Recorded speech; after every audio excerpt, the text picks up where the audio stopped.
Once you've checked the job, we'll then show you what the different pre-flight modes are. There's two main different modes to get results on your files, but there's more.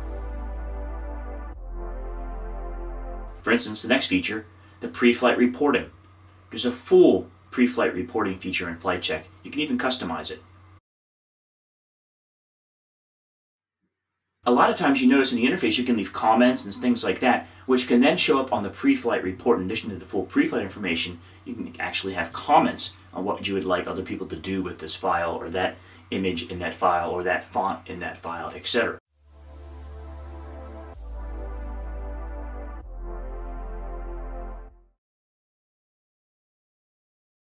The pre-flight reporting in FlightCheck is extremely powerful.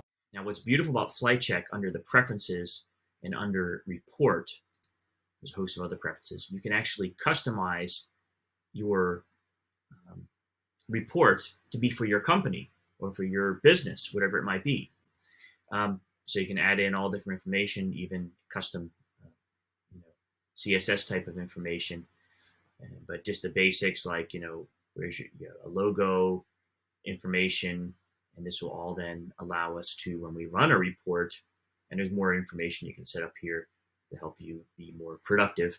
But now when we run a report on, let's say, this InDesign file here, we can first get a preview of the report. So here's HTML preview. And if you leave any comments in the pre-flight section when you're going through the file, they'll show up here as well, which is very cool. The JSON version for those automated workflows, RTF.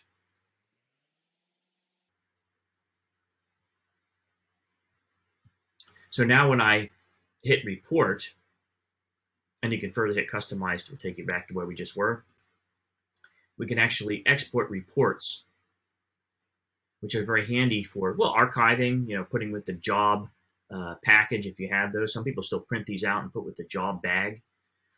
Now if I go in there, I get the RTF here. When I open that up, you'll see we get the full pre-flight report with the customized information that we added in there and all the other various pre-flight data on the file, everything used in the file, and any potential things to look out for. And like I said, you can add notes in here. You can customize this even further. They were created by FlightCheck 2022. So great. You saw the pre-flight reporting. Very powerful. Even that alone, check a file, make a report, archive with the job. Many people do that just for security or liability reasons. Hey, here's how the file came in, and later on, here how's the state of the file is now. So that whoever worked on it in between didn't break anything, or maybe did, but then you can actually see the paper trail of what's happened. Pre-flight reporting, very powerful in FlightCheck 2022, and extremely handy. It's important to note that all of these things here are possible in all different file formats we support in the FlightCheck engine, which will grow over time. Right now, FlightCheck supports Adobe InDesign, QuarkXPress, Adobe Illustrator, and PDF. Very soon is coming Photoshop, native Photoshop support, and many other file formats are on the radar. Some very interesting ones as well. So that was pre-flight reporting with FlightCheck 2022. For more information, cruise on over to Markzware.com.